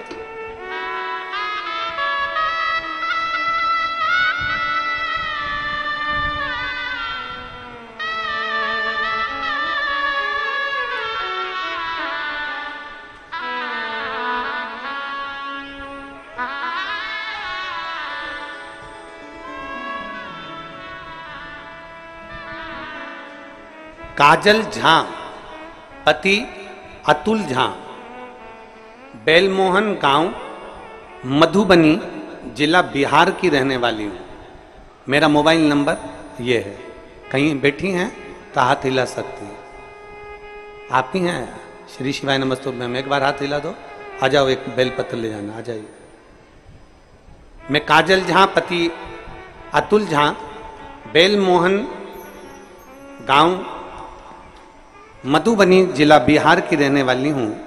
बाबा का मैं क्या वर्णन करूं, आस्था चैनल के माध्यम से आपसे जुड़ी हूं, शिव पुराण की कथा सुनती हूं, मंदिर में 1 लोटा जल चढ़ाना प्रारंभ कर दिया। मेरे छोटे भाई का तबीयत बहुत खराब हो गया था, डॉक्टर ने कह दिया था कि इसकी किडनी और लीवर दोनों डैमेज हो चुके हैं, वो काम नहीं कर रहे हैं। डॉक्टर तो यहां तक बोल दिया कि इसकी किडनी और लीवर काम नहीं कर रहे हैं, ये किसी कार्य का नहीं है, आप इसको घर ले जा सकते हो। शरीर पूरा बेकार हो चुका था। 19/9/2023 को उसका शरीर बेकार हुआ। हम लोग घबरा गए, अब करें तो करें क्या। उसी दिन आपकी शिव महापुराण की कथा में आपने काली मिर्च का वर्णन किया और जल चढ़ाने का वर्णन किया। हमने हमारे भाई के लिए घर पर खबर करी और जल चढ़वाना प्रारंभ करा, और जल का आचमन और बेलपत्र खिलाना प्रारंभ करा। मैं बाबा का क्या वर्णन करूं गुरुदेव, लोग तो हंस रहे थे, क्या काली मिर्च और जल से क्या किडनी लीवर ठीक हो सकता है। मैं छाती ठोक कर कहती हूं आज मेरा भाई पूर्ण तरह से ठीक हो गया और उसकी जांचें सब नॉर्मल आ गई। मैं शिव को प्रणाम करने के लिए, एक शिव ओघड़ी शंभु शंकर दयालु, जिसकी भक्ति मूल है, जिसकी भक्ति की मूल है।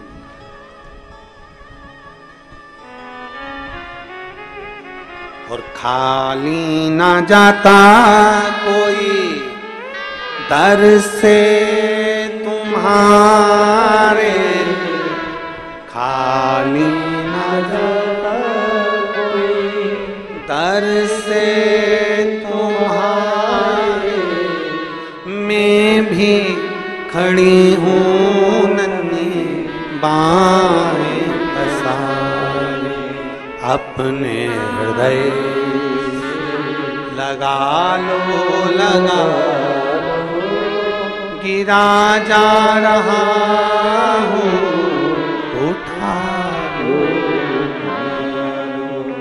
भोले,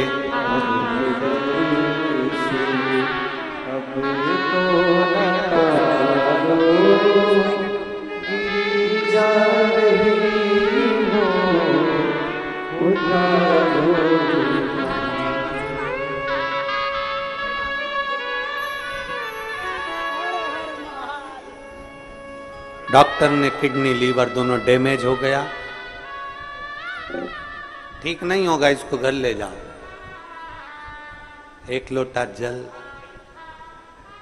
दुनिया के लोग नहीं जान पाएंगे, हंसेंगे लोग, क्यों सीहोर वाले महाराज के चक्कर में पड़ी हो, क्यों सीहोर वाले महाराज के चक्कर में पड़ी हो। 1 लोटा जल से क्या सब कुछ मिल सकता है।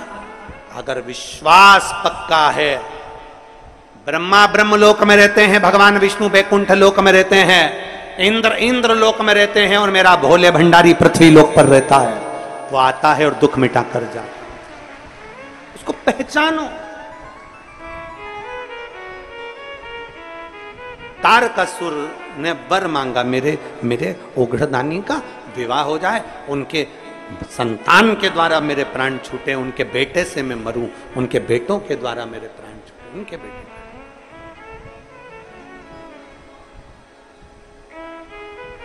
अब शिव का कोई द्रोही नहीं, मेरे शंकर भगवान का कोई द्रोही नहीं, मेरे ओघड़दानी का कोई द्रोही नहीं, उन्होंने तो स्वीकार कर लिया। तारकासुर का संहार करने से पहले, तारकासुर को मारने से पहले मां पार्वती जी ने कह दिया, सुन कार्तिकेय षडानंद, तू जा तो रहा है पर एक बात का स्मरण रखना। षडानंद कार्तिकेय, तू जा तो रहा है पर इतना याद रखना कि तारकासुर को मारना जरूर, पर उसके दिल में, उसके हृदय में शिव बसा है, इसलिए तो उसके हृदय में, तो उसके दिल में कोई बाण मत मार देना। तो उसके हृदय में कोई बाण मत मार दे, तो उसके दिल में कोई बाण मत मार दे। शिव उसके दिल में बसा है, शंकर उसके हृदय में बसा है।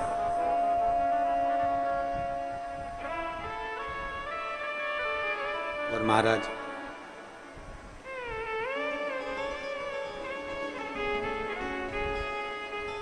मुख में हो राम नाम, राम सेवा हाथ में, और तू अकेला नाही प्यारे, राम तेरे साथ में। जब हमारे हृदय में, हमारे दिल में, हमारे हृदय चित्त में भगवान समाहित हो जाता है, हमारे हृदय में जब शिव समाहित हो जाता है, तो शिव ही हमारा साथ निभाता है। तारकासुर के दिल में, हृदय में बाण नहीं छोड़ा गया। तारकासुर मरे, प्राण छूटे, 3 पुत्र थे, तारकाक्ष, विदुम्माली, कमलाक्ष की। तीनों बड़े प्रबल, तीनों बड़े वीर, तीनों बड़े प्रबल थे, तीनों।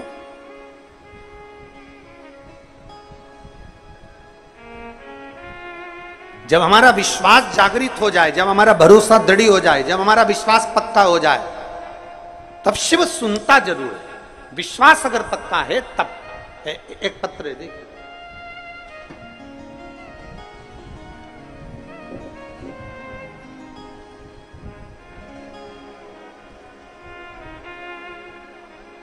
मैं काजल जादौन, कोटा, राजस्थान से आई हूं।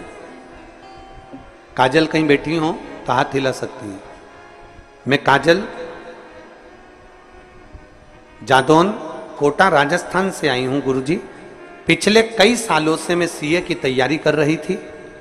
कहीं बैठी हैं क्या काजल?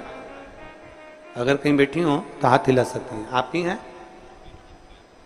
आ जाओ, एक बेलपत्र ले जाना काजल, आ जाओ।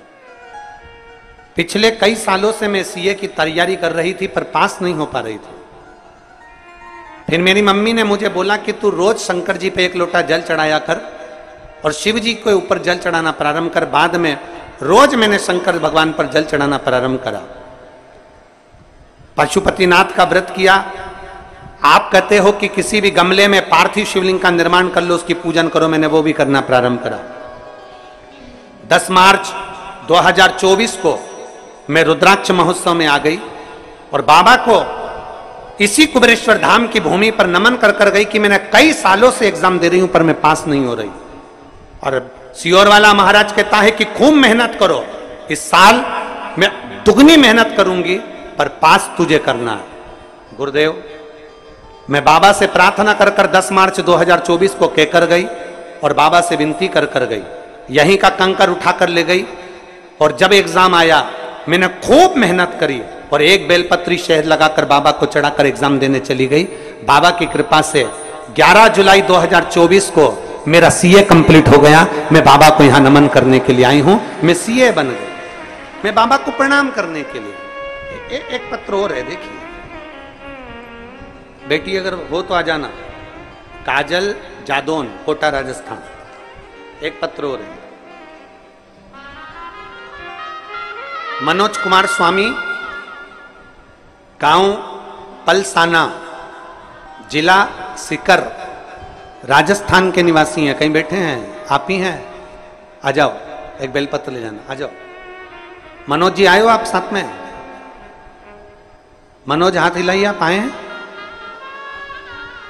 मनोज आए? हाँ ठीक है, जाओ बेलपत्र ले जाना। मनोज कुमार स्वामी, गांव पलसाना, जिला सीकर, राजस्थान का निवासी हूं। मेरा मोबाइल नंबर ये है। 7 सालों से सीए की एग्जाम दे रहा था पर मेरा रिजल्ट क्लियर नहीं हो पाया। 9 बार एग्जाम दे चुका हूं पर फिर भी मेरा रिजल्ट क्लियर नहीं हुआ। मैं बड़ा परेशान हो गया एग्जाम दे देकर। पर आखिरी में मेरी माता ने, मेरे परिवार वालों ने कहा कि वो सियोर वाला महाराज कहता है कि मेहनत करोगे फल जरूर मिलेगा। अब की बार मेरे पत्नी सिरसा हरियाणा में आपकी कथा सुनने के लिए गई और बाबा से विनती पंडाल में बैठ कर आई कि बाबा ऐसी कृपा कर दो कि मेरे पति का सीए हो जाए और वो पास हो जाए। बाबा ने ऐसी कृपा करी गुरुदेव कि शिव पर 1 लोटा जल चढ़ाना, और जब एग्जाम के लिए गया पूरे टाइम श्री शिवाय नमस्तुभ्यम बोलते हुए गया और 1 बेलपत्री शहद लगाकर चढ़ा कर गया। आज 7 सालों के बाद मेरे बाबा ने मुझे सीए बना दिया। मैं बाबा को प्रणाम करने के लिए आया। शिव तत्व इसी को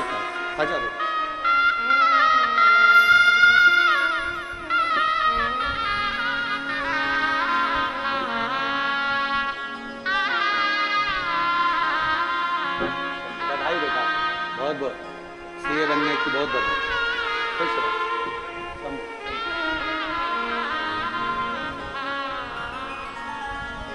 अरे लुटा दिया भंडार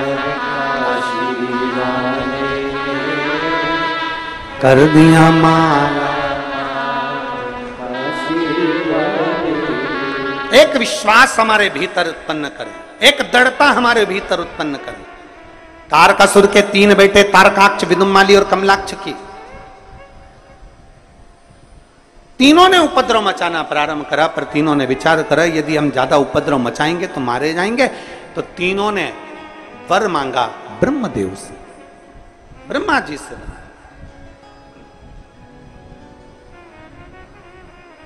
ब्रह्मा जी से निवेदन, हमें वर दीजिए।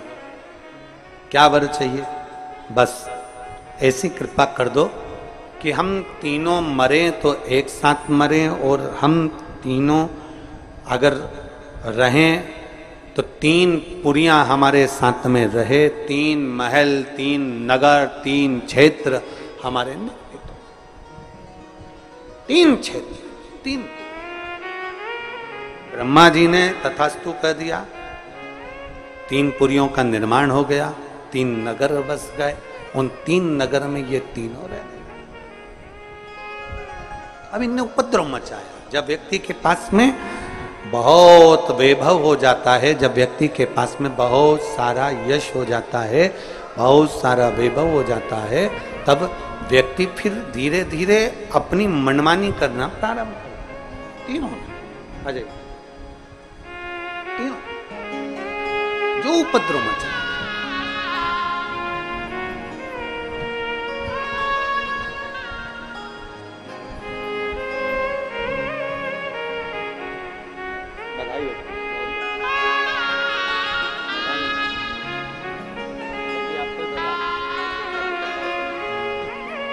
एक बार जोरदार ताली बजाएं बच्चों के लिए। बहुत बहुत साधुवाद।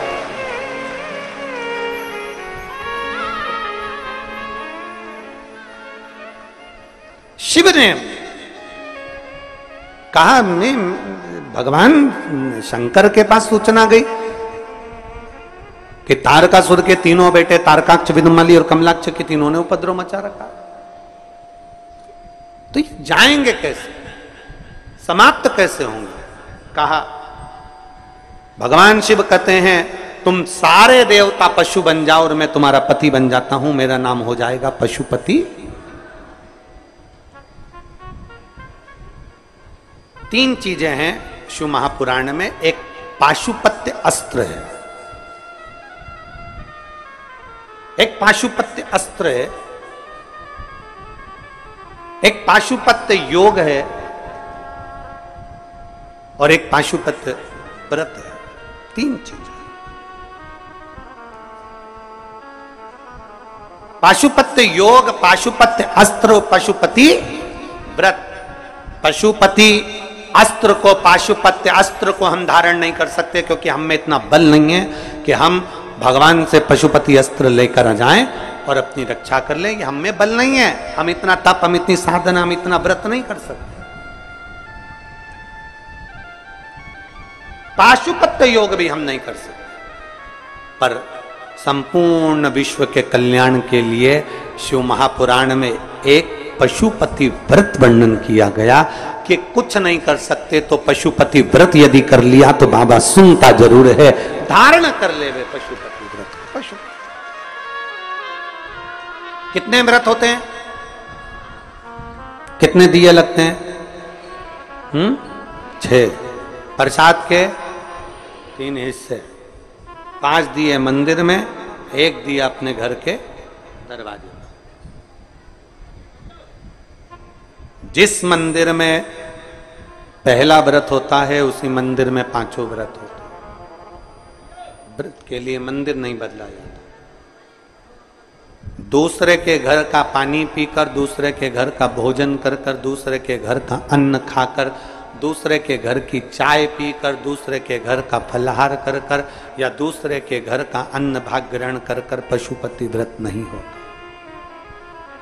जिस दिन आपका पशुपति व्रत है उस दिन अपने ही घर का भोजन, अपने ही घर का पानी, अपने ही घर की चाय, अपने ही घर का पूजन साहित्य, अपने ही घर की सारी सामग्री होना चाहिए। दूसरा व्रत तुम्हारा, आज सोमवार का पशुपति व्रत है, तुम किसी से मिलने चले गए, उसके घर का पानी पियाए या उसके घर की चाय पियाए, व्रत खंडित हो जाता है। उस व्रत का कोई मूलता नहीं। जिस दिन तुम्हारा व्रत है उस दिन पूजन का सामान भी तुम्हारे घर का होना चाहिए, जल भी तुम्हारे घर का होना चाहिए, भोजन भी तुम्हारा, प्रसाद भी घर में। यहां तक कहा गया कि पशुपति व्रत में बाजार का प्रसाद नहीं लाना, घर में मीठा बनाना है। खीर बना लो, हलवा बना लो, तुम्हारी मर्जी पड़े जो बनाओ, मीठा चावल बनाओ, चाहे पुआ बनाओ, तुम्हारी मर्जी पड़े, चाहे तुम मालपुआ बनाओ, चाहे तुम रबड़ी बनाओ, खीर बनाओ, तुम जो बनाओ, पर घर में बनाओ। उतना बनाओ जिसके 3 हिस्से हो जाएं, 2 हिस्से मंदिर में, 1 हिस्सा अपने साथ आ जाए। जब भोजन ग्रहण करो शाम को, वो प्रसाद का जो हिस्सा लेकर आए हो वो पूरा खाओ पहले, फिर प्रसाद लेने के बाद फिर भोजन। पशुपति व्रत में ऐसा वर्णन नहीं है कि तुम नमक नहीं खाओगे या ये नहीं खाओगे या वो नहीं खाओगे। शाम के समय भोजन करना है। अब शाम को भोजन करना है तो पहले भगवान का पूजन कर कर जो प्रसाद लेकर आए हो वही प्रसाद का हिस्सा पहले खाओ, फिर भोजन करो। बस इतना जरूर याद रखो कि दूसरे के घर का अन्न नहीं, दूसरे के घर जाकर पानी मत पियो, दूसरे के घर जाकर चाय मत पियो।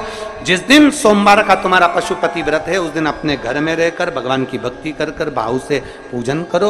अपने घर की चाय पियो, अपने घर का पानी पियो, मायके का भी नहीं, किसी के घर का नहीं, अपने घर का। अगर मायके घर भी हो तो फिर अगला सोमवार कर लो, दूसरा सोमवार कर लो, पर वो सोमवार फिर मान्य नहीं। अगर आपने किसी के घर का भोजन किया है तो फिर वहां पर कुछ शुल्क दो, पैसा दो, उसके बाद वहां से चलो। चाय पिए वहां शुल्क दो, क्योंकि अपने को किसी के घर का भाग ग्रहण कर कर हम अपना भाग पशुपति व्रत का नहीं दे। पशुपति व्रत। अब कई लोग कहते हैं गुरुजी पशुपति व्रत कब चालू करना चाहिए? शिव महापुराण की कथा कहती है शंकर भगवान के पास जाने का कोई समय नहीं है, शंकर भगवान को भजने का कोई समय नहीं है, शंकर भगवान को पुकारने का कोई समय नहीं है। जैसे मौत का कोई समय नहीं होता उसी तरह शंकर का भजन करने का कोई समय नहीं होता। जब तुम्हारा मन कर जाए, जब तुम्हारा दिल कर जाए, जब तुम्हारा इच्छा कर जाए, तब तुम पशुपति व्रत प्रारंभ कर सकते हो। पर यदि आपका 16 सोमवार का व्रत है और साथ में पशुपति व्रत कर रहे हो तो वो स्वीकार नहीं होगा। तुम्हारी एकादशी सोमवार के दिन पड़ गई और तुम एकादशी का व्रत कर रहे हो और सोचो पशुपति व्रत भी कर लूं तो वो स्वीकार नहीं होगा। पशुपति व्रत केवल पशुपति व्रत ही रहे। पशुपति व्रत। कढ़ाई में जितना सामान बनाया तुमने, जितनी खीर बनाई, जितना सामान बनाया, पूरा की पूरा लेकर जाना। ये नहीं कि कढ़ाई में छोड़कर चली जाऊं, आधा बच्चों के लिए छोड़ जाती हूँ, आधे में से 3 हिस्से कर दूंगी ना। कढ़ाई में अगर छोड़कर चले गए तो प्रसाद के 2 हिस्से तो वहीं होगा, क्योंकि बना तुम शिव जी के लिए रहे थे, बना तुम भगवान के लिए, हिस्सा नहीं छोड़। एक पत्र है,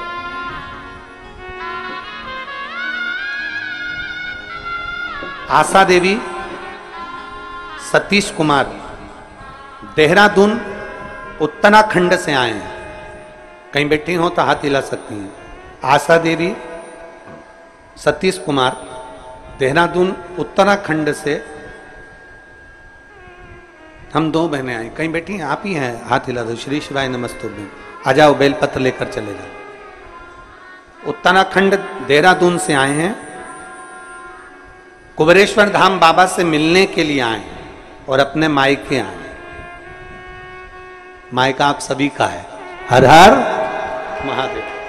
मेरे बेटे राहुल कुमार जो 2020 से सरकारी नौकरी के लिए तैयारी कर रहा था, 2020 से उसकी नौकरी नहीं लग रही थी, वो आखिरी में हार गया और उसने कह दिया मम्मी अब मैं एग्जाम नहीं दूंगा, अब मैं कंपटीशन एग्जाम में नहीं बैठूंगा।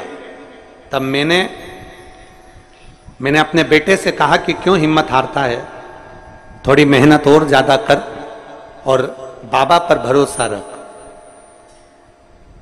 वो सियोर वाला महाराज कहता है कि भरोसा कभी टूटता नहीं है अगर शिव पर करा है तो। सियोर वाले गुरुजी कहते हैं कि एक लोटा जल चढ़ाया कर। वो सियोर वाला गुरुजी कहता है कि एक लोटा जल महादेव को चढ़ा। फिर मेरी बहन ने कहा कि तुम्हारे बेटे से कहो कि पशुपतिनाथ का व्रत कर, और मेरे बेटे ने मेरे कहने पर पशुपतिनाथ का व्रत किया। गुरुदेव, जब मेरे बेटे ने एक बार व्रत किया तब उसका कार्य नहीं हुआ, तब उसने फिर मुझसे कहा मां मेरा तो इंटरव्यू क्लियर नहीं हुआ। फिर मैंने बेटे से कहा कि तू फिर पशुपति व्रत कर और अब की बार प्रसाद तू बना। मेरे बेटे ने प्रसाद बनाकर पशुपति व्रत किया, बाबा का पूजन करा, एक लोटा जल चढ़ाया, और जब वो एग्जाम देने के लिए गया तो पूरे समय श्री शिवाय नमस्तुभ्यम बोलते हुए गया और बाबा के ऊपर एक बेलपत्र शहद लगा कर गया। आज मेरा बेटा ITV आर्मी में सिलेक्ट हो गया और उसकी ट्रेनिंग शिवपुरी में चल रही है। मैं बाबा को यहां धन्यवाद देने के लिए आया।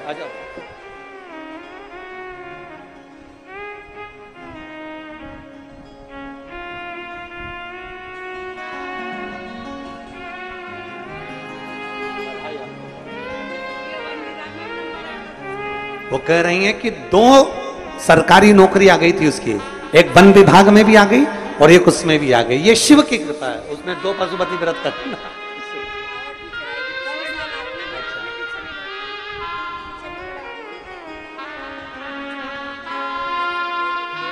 दीदी उन बोल रही हैं हमारा बेटा जब कावड़ चढ़ी ना, उस कावड़ को सीहोर से लेकर कुबेरेश्वर धाम तक आया था, और कुबेरेश्वर बाबा को जब कावड़ का जल चढ़ाया तो ये कहकर चढ़ाया था कि अगली कावड़ तक मेरा सिलेक्शन हो जाना चाहिए, और मेरे बेटे का सिलेक्शन हो गया। ये मैं बाबा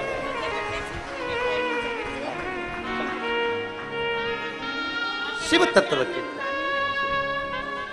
शिव तत्व है वो घड़ी है शिव गया महाराज। पशुपति व्रत की बड़ी महत्वता है, बड़ी महत्व। एक पत्र है देखिए, पहले तो मैं अपने बड़े भैया को प्रणाम करती हूँ। प्रणाम जीत जी। मेरा नाम अनुराधा कुशवाहा, पति का नाम पुष्पेंद्र कुशवाहा। मैं यूपी जिला अलीगढ़ से आई हूँ। कहीं बैठी हैं तो हाथ हिला सकती हैं। यूपी अलीगढ़ से आई हूँ। कहीं बैठी हो तो हाथ हिला सकती हैं, और बच्चे आए हो साथ में तो दोनों को लेकर यहाँ आ सकती हैं।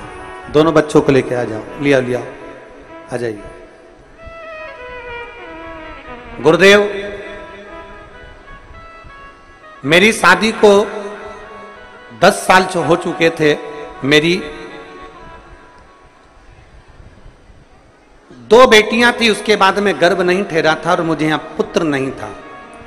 जहां भी लोग ताना दिया करते हैं गुरुदेव, हम जहां रहते हैं वहां के लोग कहते हैं तुम्हारे घर में बेटा नहीं, बेटा नहीं, बेटा नहीं करते। इतनी दुखी होती थी कि कहीं जाने आने के लायक भी नहीं थी। किससे कहूं अपने मन की बात, जब देखो जब लोग ताना दिया करते थे। इतना दिल दुखा गुरुदेव। आपकी टीवी पर कथा सुनी और बाबा से विनती करी, बाबा तू दुनिया के भंडार भरने वाला है तो मेरी झोली क्यों खाली रख दी। बाबा, एक बेटी कैसी होती है तुम जानते हो बाबा। जब बेटी के गर्भ से बेटा नहीं होता तो लोग ताना दे दे के मार देते हैं। बाबा आप कृपा करो ना बाबा, कुछ ऐसी कृपा कर दो कि मेरे घर भी बेटा हो जाए।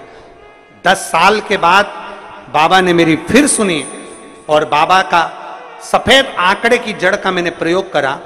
एक बार पशुपति व्रत करा, बाबा नहीं सुने। दूसरी बार पशुपति व्रत करा, फिर बाबा ने सुना और 28/12/2023 को बाबा ने मुझे 2 बेटों को जन्म दिया। मैं बाबा को यहां धन्यवाद देने के लिए आया। मेरे घर में 2 बेटों ने जन्म लिया, मैं बाबा को यहाँ प्रणाम करने के लिए आई हूँ। दोनों बेटों का फोटो लगाया गया है और बच्चे लेकर यहाँ वो आ रहे हैं भाव से अपन दर्शन। शिव तत्व की प्राप्ति, शिव ओघड़ी है, शंभु ओघड़ी है। एक विश्वास, एक भरोसा, एक दृढ़ता जब हमारे भीतर आती है तो शिव भक्ति अवश्य समाहित होती है। शिव भक्ति अवश्य समाहित होती है जब हम और मैंने तेरे ही बाबा तेरे ही हवा बिच उड़ती बाबा डोर में कंटी भोले में शंभू में। लिया दोनों बच्चों को लिया। भगवान शिव का करा हुआ भरोसा, भगवान शिव पर करी हुई भक्ति कभी खाली नहीं जाती। लिया बेटा।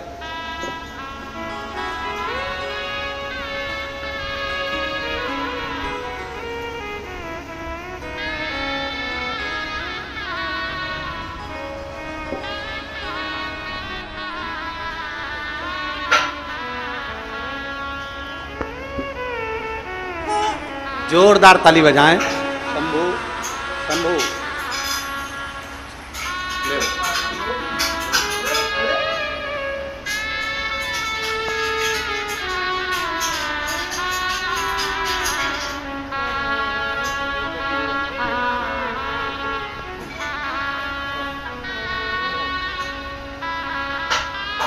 बधाई। अविरल भक्ति शिव की धारण करें। भगवान कुंदकेश्वर पधार रहे हैं, जोरदार ताली बजाकर स्वागत करें भगवान कुंदकेश्वर का।